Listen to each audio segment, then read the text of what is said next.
Hey everybody, how's it going? Chad here. Haven't been able to shoot any video lately of the of the UDS build. Been really busy and stuff. So, anyways, what I got is basically the UDS is done. I had some videos shot earlier, or previous video, and it's a lot of the stuff that I had in that video I did away with, so I just haven't had a chance to shoot an updated video. But I'll tell you what, I've been using this thing like crazy. I've done probably a good, I don't know, probably 10 different cooks on it, and each meal has just been phenomenal. So as you can see, I got grease down the side. It's been getting some weather to it, so it's got some rust to it. If you recall in the previous videos, I used the VHT high temp paint.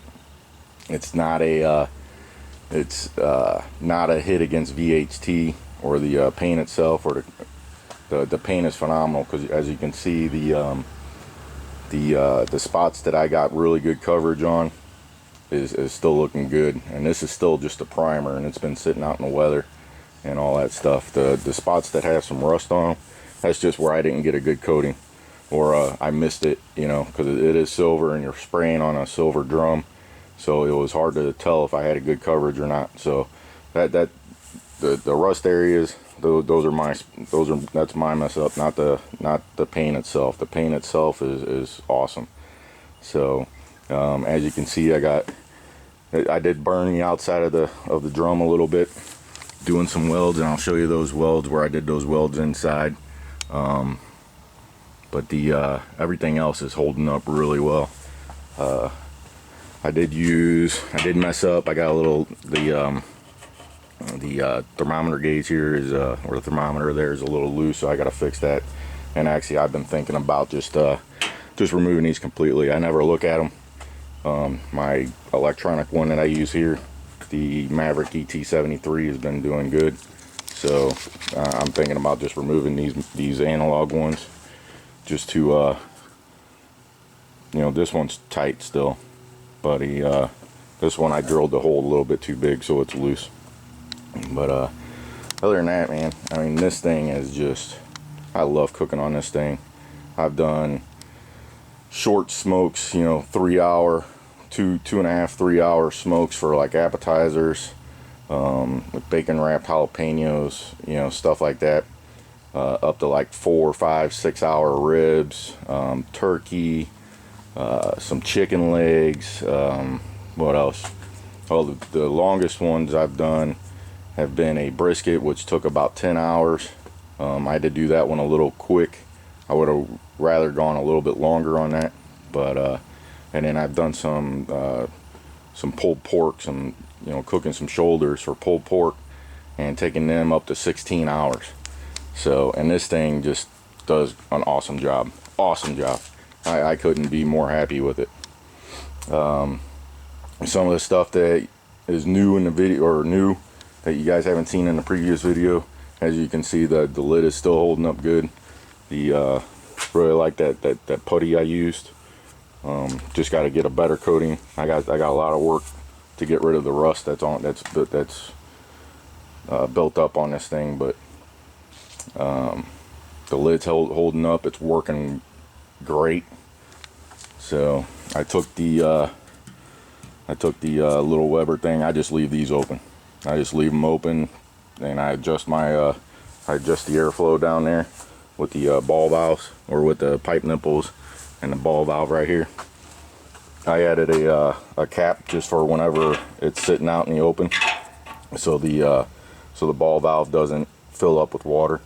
So I'll seal it off with that. But when I'm cooking, I take that out like so, and then it's open, and I adjust.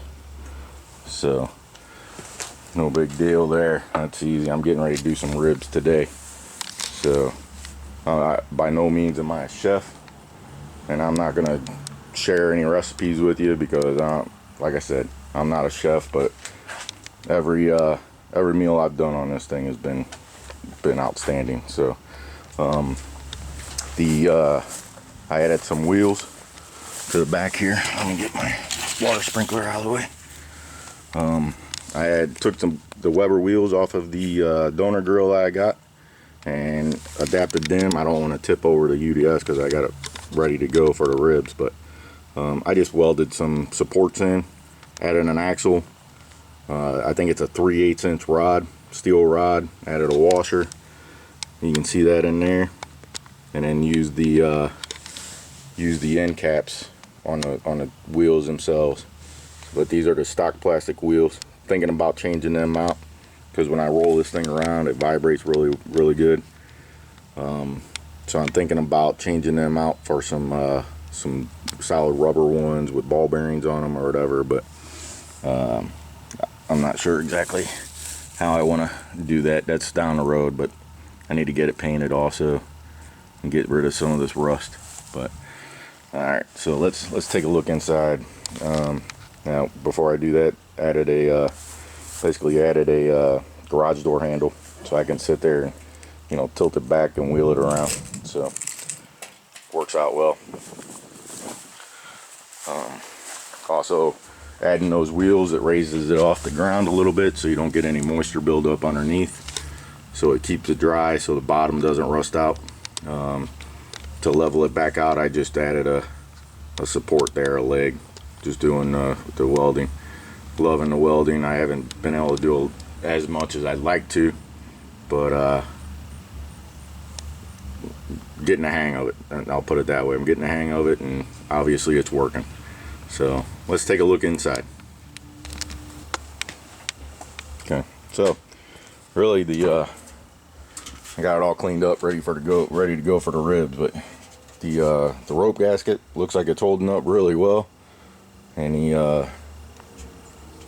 well, yeah, that's the lid. I mean, that's holding up very well. So holding up a lot better than I thought it was going to. So here's the grill I use. I think this is the Walmart version of the Weber replacement grill. It's been holding up well. I've been keeping it clean. I'll shoot a video later on how I clean it to keep it nice and shiny, but this is after 10 cooks, so it takes a little bit of work, but as long as you keep up on it, it's not hard at all. So anyways, here's this is the smoker probe. If you don't know, these Maverick thermometers are awesome. It's got a little base unit here. You turn this on, and then it's wireless. You got a probe here for the grill temp, for the smoker temp, and then you got another probe here for the meat. This goes in. It's basically a dual probe, what they call a dual probe. So that, and then what happens is the base unit transmits a signal to the remote unit. I can sit in a house. It has like 100-foot range. I can sit in the house and watch TV, keep an eye on the temp. I don't have to babysit the smoker at all. If I can set high-low alarms for the smoker and for the meat. Well, high, you know, for if I'm smoking something, I want to get it up to a certain temp. I can put that temp in there, and when it's at that temp, it'll go off. I can set it, like I said, a high-low range. So I usually set my warnings at 200 degrees and 250 degrees because I like cooking in that range. So if it gets up to 251, the alarm will go off, or 250 actually, the alarm will go off. And if it goes below, if it gets to 200 or below, the alarm will go off, and it warns me. So I don't even have to watch it, you know, keep it in front of me. I can walk off, and if I'm in range of hearing the alarm go off, then I'm good. I can come out, adjust my airflow. You know, I usually when I light this thing off, I usually open up all three intakes, and I'll let it climb up to about 200 degrees, and then I'll start closing them off. And most of the time I cook with one pipe nipple open and the ball valve sitting at about maybe quarter open, and I can usually maintain a 225 temp. So I really like the versatility of this thing. It's just amazing. I know I use a lot of words like that, but it truly is. I can take this grill out, set it aside. I have one thing I did change was I added adjustable shelves. These are just regular closet shelf brackets with the the supports. And all you do is you just go in there. They're 18 inches long going down. Kind of hard to focus in there because of the lighting, but I have infinite change, you know, 1 inch intervals. Oops. I have 1 inch interval changes that I can do. So I can go there, I can go there, go there, you know, however high or however low I want to do, or close. You know, sometimes I might have something high, a higher meat like a turkey or something like that, so I might have to go down 1 or 2 levels. Right now I got a deflector pan set up for these ribs that I'm doing today. So, but all this is just aluminum foil wrapped around my old ECB grill. That's all it is.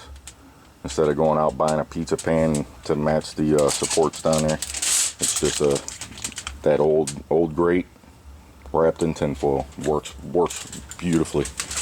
Now, another thing about these is on these adjustable shelves, as I made some longer. You can note, if you notice, these are a little bit shorter for the grates, for the cooking grates, but this is a little bit longer for the deflector pan, or I can use it to support my water pan if I wanted to do a water smoke.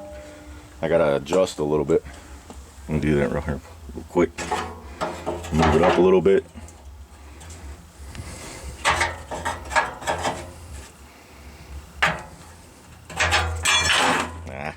Of course I dropped it.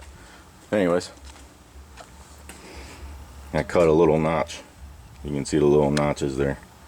I cut a notch in the edge of the water pan. Sits right there and there, and it'll stay in there. I ain't got it high enough. It's hard to do with one hand, but it sits in there. I fill this up with water, and then I can use water pan. I usually do a water pan smoke whenever I do long smokes, like pork or whatever. It just helps to keep moisture in the smoker. So there's the charcoal basket. It's like I said, I got it loaded up, ready to go. That's a mixture of some Jack Daniel's chips that you can get in the store, along with some cherry wood. And this thing will hold 2 15-pound bags of Stubbs charcoal, or Stubbs hardwood briquettes, lump briquettes. They're universal size, like they're a standard size, I should say, like a standard Kingsford briquette, but they're made 95% hardwood. There's no chemicals in them, no nothing, just basically hardwood and a binding agent. That's all there is. And they work great. I can really control temps over the lump hardwood, or well, Kingsford usually holds up pretty good. Regular charcoal briquettes holds up pretty good. You can usually control your temps good with that, but I like using the lump charcoal. So on the bottom of that, I got a pizza pan that's attached to the bottom of the charcoal grate. And the reasoning for that is, as the charcoal burns down, the ashes fall to the bottom. When I first started cooking with it, I didn't have that pizza pan, so I had to lift out the charcoal basket and then basically get a vacuum and vacuum out the old ashes once everything was cooled off, obviously.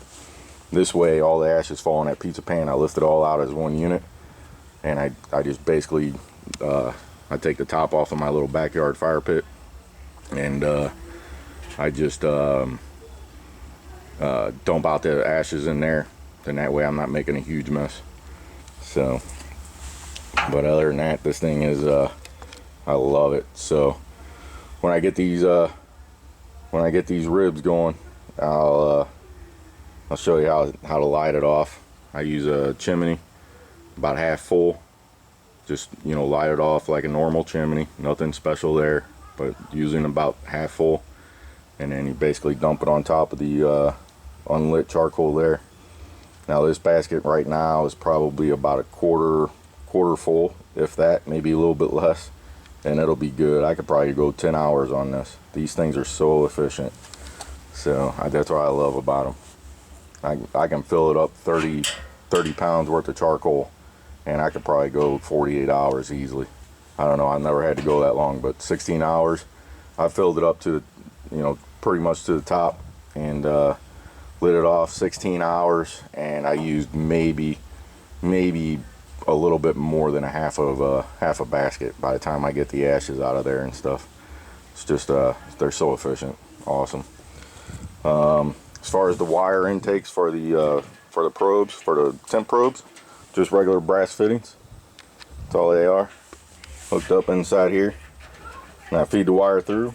So these are always on here, and to clean them, I just